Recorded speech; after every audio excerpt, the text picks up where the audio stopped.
Hello everyone. Hello.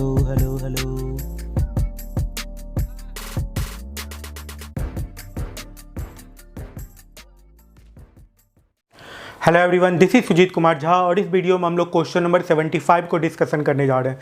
सबसे पहले मैं क्वेश्चन को समझा देता हूं एनिमेशन के थ्रू और फिर मैं बता भी देता हूं और इसके बाद इसके सॉल्यूशन पर हम लोग चलेंगे और इसके सॉल्यूशन को हम लोग देखेंगे किस तरीके से इस क्वेश्चन को बनाया जाए।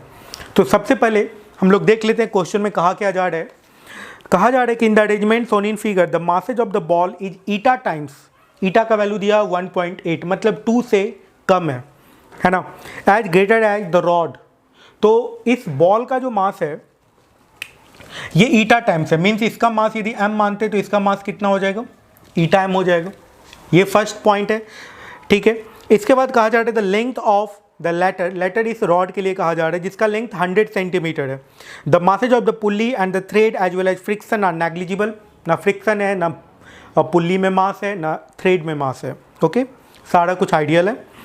The ball is set on the same level as the lower end of the rod and then released. Initially क्या था, ये बॉल इस रॉड के लोअर एंड पे था, ठीक है।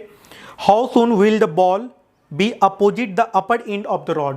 तो कब, कितना देर के बाद ऐसा होगा कि ये जो रॉड है ये नीचे जाएगा, ये बॉल ऊपर जाएगा, ये रॉड नीचे जाएगा, तो ये समझ सकते हैं ये पुल्ली नीचे जाएगा और ये यदि पुल्ली नीचे जाएगा तो ये बॉल ऊपर जाएगा।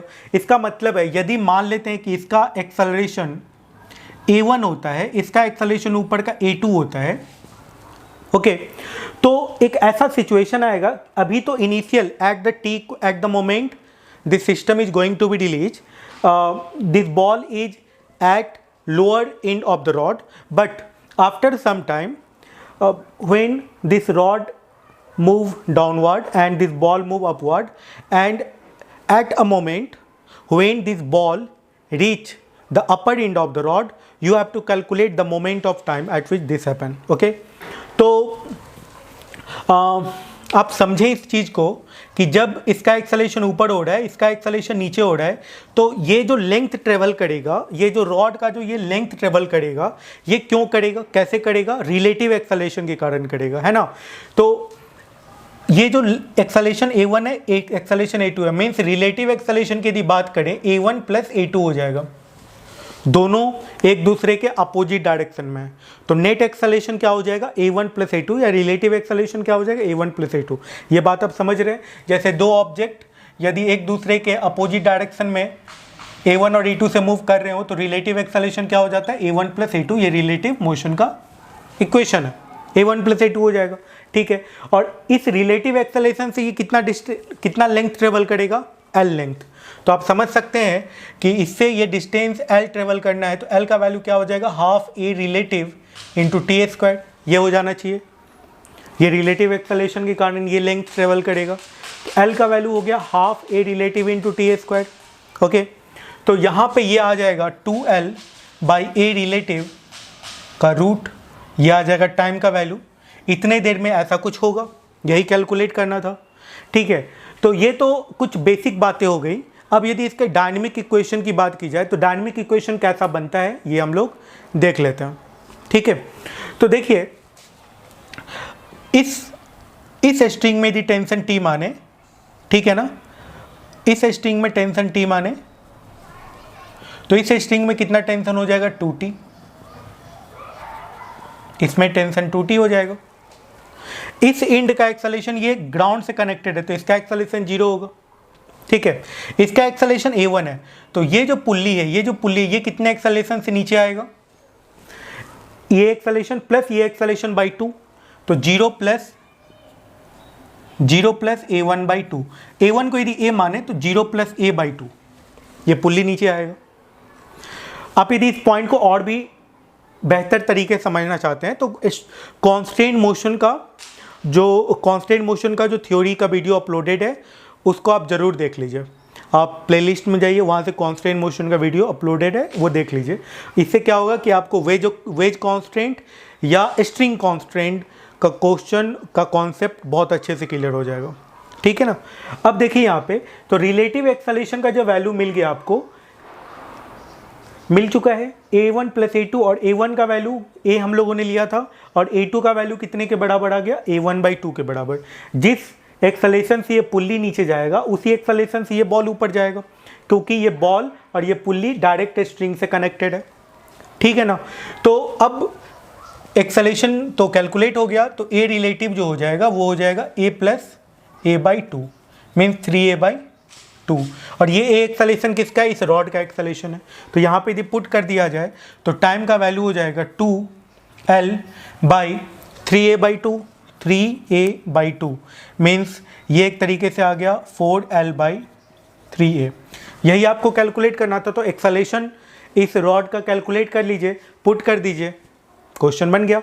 अब देखिए, जब आपको पता है कि इसका मास m है, इसका मास ईटा m है, तो ये लगाएगा ईटा mg, इसमें टेंशन लग रहा है 2t, तो इक्वेशन क्या बनेगा इस बॉल के लिए। यदि आप इक्वेशन बनाना चाहते हैं तो इस बॉल के लिए इक्वेशन क्या बन जाएगा बताइए, 2t minus eta mg equals to eta ma2, है ना। ईटा ma2 आएगा और a2 का वैल्यू क्या है, a/2 आ गया है, तो ये आ जाएगा ईटा ma/2, ये आ जाएगा। ये फर्स्ट इक्वेशन बन गया, इसको फर्स्ट इक्वेशन मान लेते हैं हम लोग। सेकेंड इक्वेशन रॉड के लिए, तो रॉड पे क्या लग रहा है भाई, t लग रहा है टेंशन, नीचे mg लग रहा है, तो इक्वेशन क्या बन जाएगा, mg minus t that will be equals to ma, ये बन जाएगा। अब दो इक्वेशन है, तो यहाँ से यदि आप टेंशन को हटा सकें तो एक्सेलेरेशन कैलकुलेट हो जाएगा।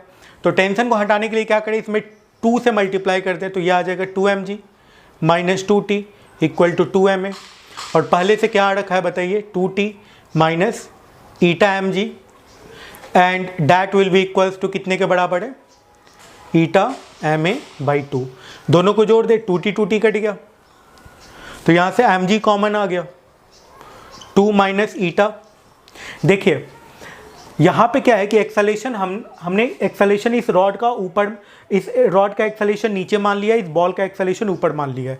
यदि ऐसा नहीं होता, यदि हमने गलत एज्यूम किया होता ऐसा, तो हम लोगों के एक्सेलेरेशन का वैल्यू निगेटिव आ जाता, ठीक है।